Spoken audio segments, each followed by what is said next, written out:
6. And remember, 6 is going to be 12 over 2. Okay, so it's a positive. All right. Greetings, Saintsman. Just making sure all of the audio is working correctly because I've had some issues with that recently. So we're going to go ahead and tackle the triangle mid-segment theorem, and this is going to be fairly heavy in terms of theory. And when we actually get to the assignment, it's and doing the problems in class, it's not going to be as complicated, I think, as what the lesson will look like. But it's important for you guys to understand the fundamentals of what we're doing, just so we're not just kind of blindly doing math. There has to be reason behind anything that we do. So we're going to take this triangle here, A, B, and C. And I'm going to create points M, N, and P. And they are going to be midpoints. So I'm going to mark these guys onto this diagram. So I'm going to have a midpoint for AB, which is going to be point P, and midpoint for BC, which is going to be point N, and AC, the midpoint is going to be point M. Now, I've just said that they're midpoints, but let's actually mark these guys. So I'm going to have to mark the congruence. So AP and PB would be congruent if P is the midpoint. The same way CN and NB would be congruent. And then CM and MA also going to be marked congruent. All right. So here are some facts about the what we created. And what we've created now are what are called mid-segments. So these happen each time. For example, if I connect P and N, that's a mid-segment for this side AC that's opposite it. Okay. So I'm going to create each of these mid-segments correspondingly to each side. For MN, that's going to be the mid-segment for AB. And then also for BC, we have one final mid-segment, which is going to be MP. All right. So the fun facts that we have is that we had mid-segments connect midpoints of two sides of a triangle. All right. And that's what a mid-segment is. So mid-segments have the following characteristics. They are mid-segments are parallel to the sides opposite.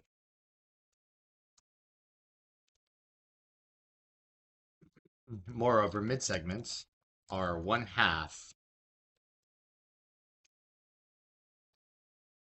of the sides opposite.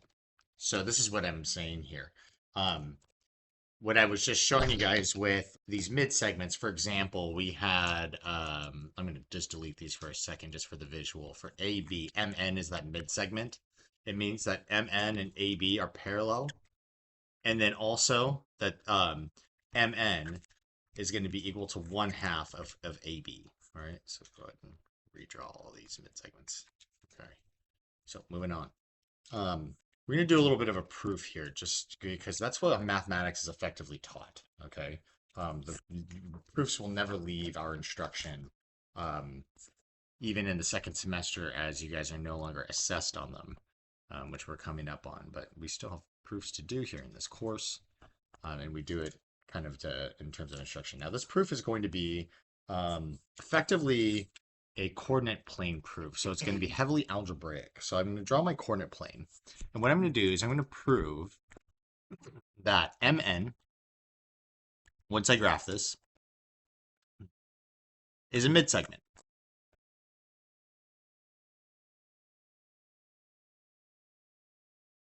All right. So here we go. I'm going to have some coordinates here.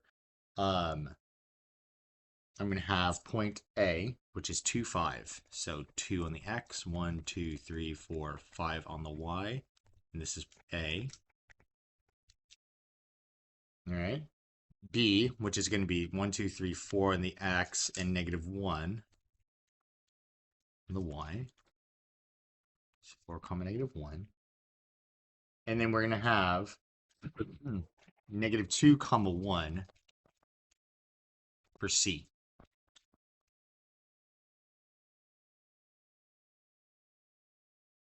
So let's create this triangle. All right, let's connect the dots here, and then here's MN.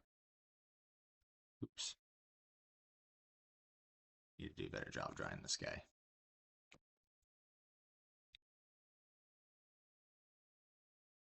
There we go. That line's a little bit better now.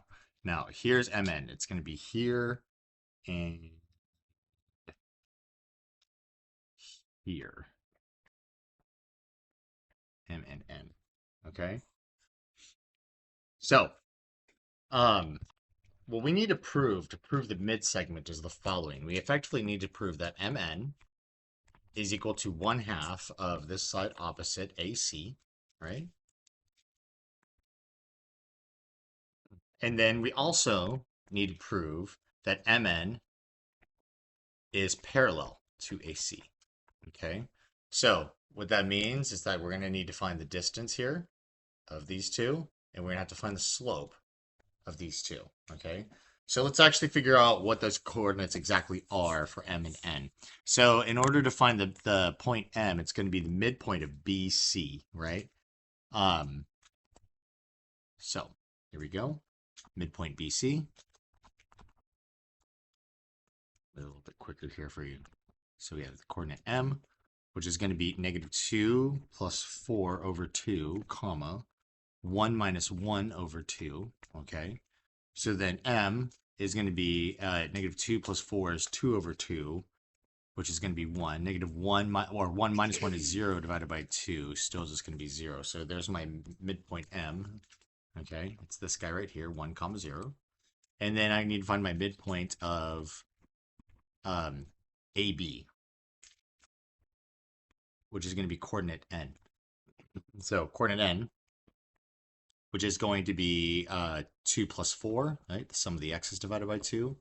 And then we're going to take the sum of the y's. So 5 plus -1, or 5 minus 1 over 2.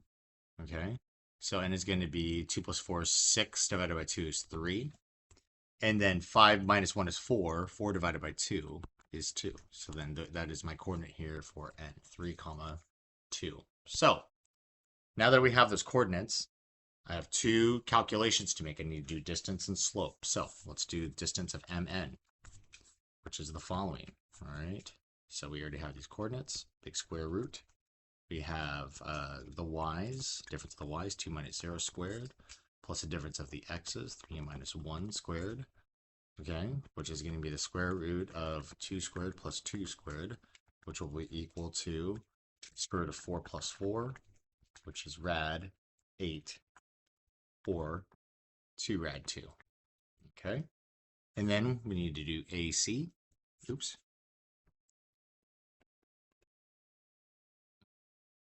Okay, this side over here, see if it's 1/2 of it. So we're going to say the difference of the x's, or sorry, the difference of the y's, 5 minus 1 squared plus 2 minus 2 squared, which is going to give me square root of 4 squared plus 4 squared, or the square root of, oops,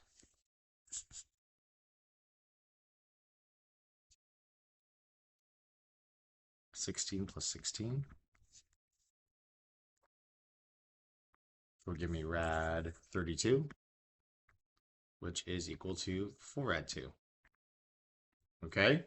Which would show me that if I took 1/2 of AC, right, which is what this is, that's going to be equal to, right, half of 4 rad 2 is going to be 2 rad 2. All right? So, we've got it. 1/2 AC is going to be equal to MN, okay?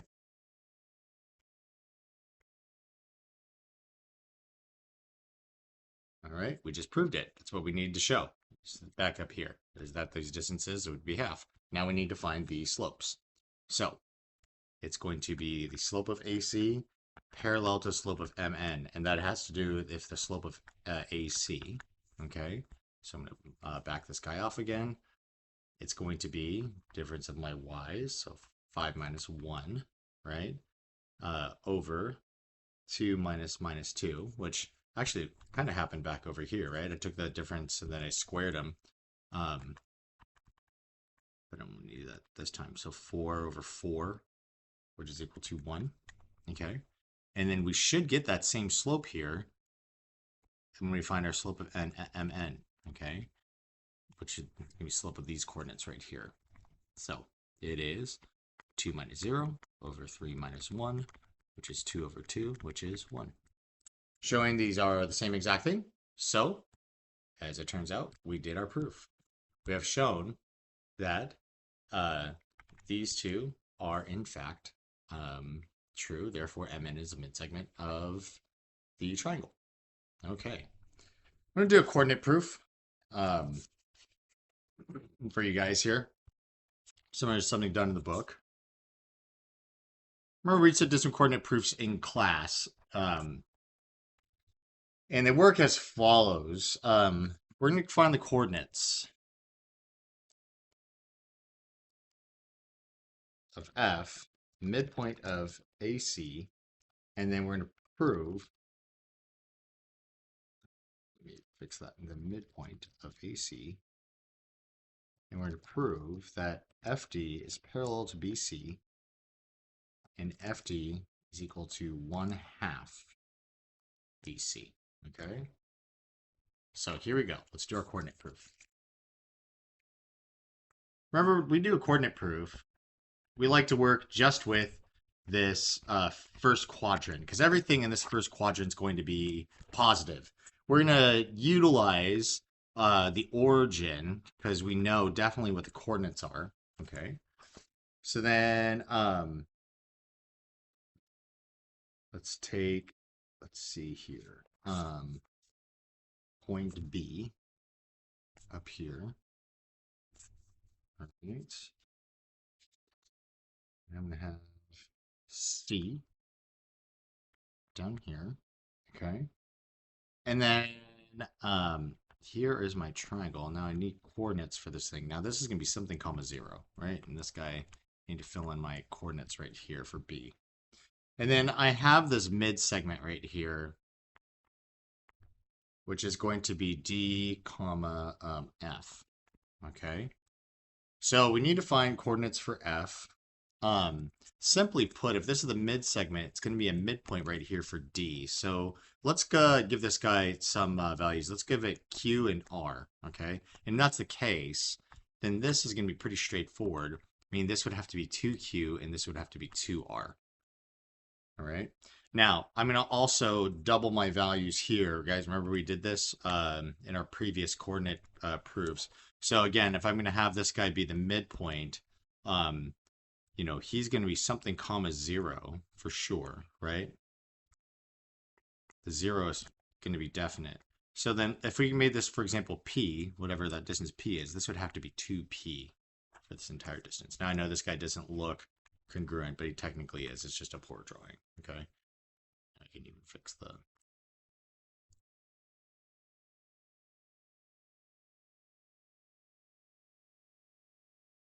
There we go. Looks like it's a little bit more parallel, and then these guys actually kind of look congruent now. Okay, so here we go. In order to find the coordinates for F, well, you know, we found the coordinates for F and D, and it had to do with, you know, you just did the midpoint formula. It was just 0 from the origin to plus for F. It would be 2P over 2. And then just 0 plus 0 over 2, right? Which is going to give me the coordinate P comma 0, right? Which is what we have right here. For D, it's going to be 0 plus 2Q over 2 and 0 plus 2R over 2, which would give me that Q comma R, okay? So this is just something that, as we plotted it, this is being verified with our algebra. Now, we need to prove these guys over here. So this is going to be pretty theoretical. We need the slope of FD, which is going to be 0, difference of my y's, right? So FD, 0 minus R, and then P minus Q. So this is going to give me a negative R over P minus Q. I can't really simplify more than that. It's going to look just like that. Now we're going to take the slope, BC, and we're going to get it to match negative R over P minus Q. So here we go. We have, for BC, it's a 0 minus 2R over 2P minus 2Q, which is going to give me a negative 2R over 2P minus 2Q. And you can factor out that negative 2, right? Or that 2 out of this. So this is going to be P minus Q, right? And then this and this is going to factor here to leave me just in the numerator negative R over P minus Q. So this and this now match. So it's parallel. So now we need to do the distance formula, okay? Let's first do it for BC. It is equal to, or I'm sorry, for FD. FD. That's what we were doing first. Okay. So square root of difference of my y's. So 0 minus r squared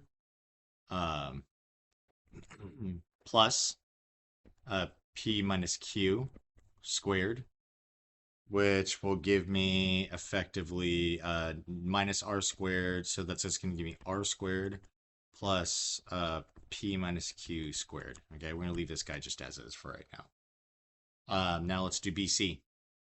And we're going to see that it's half. So here we go.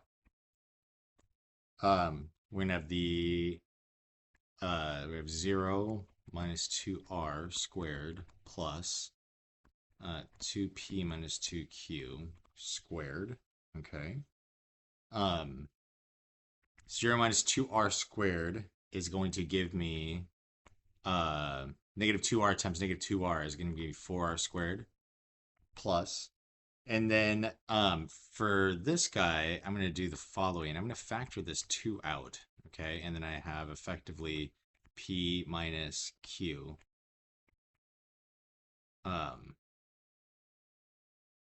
squared. Okay? All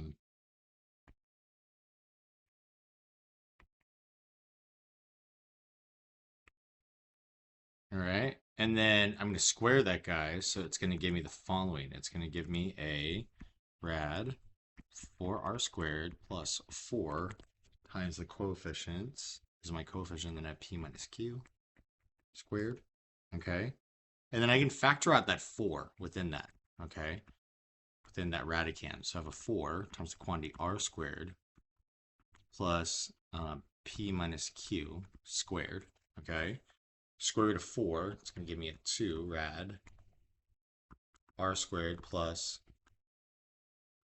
p minus q squared, all right?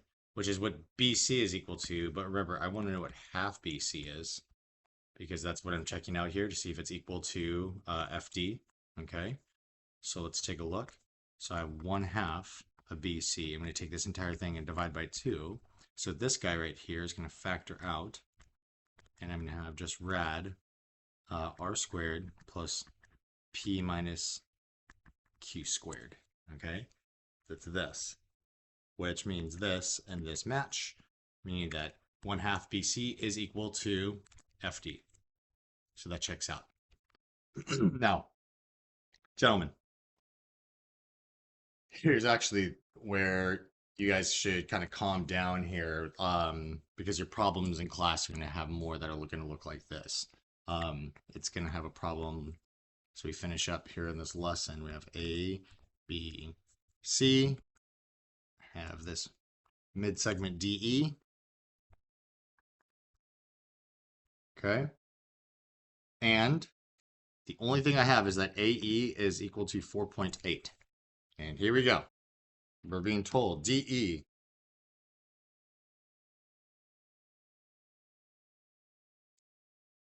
is the mid-segment of ABC, of triangle ABC. So find AC. Aha, the math teacher joke.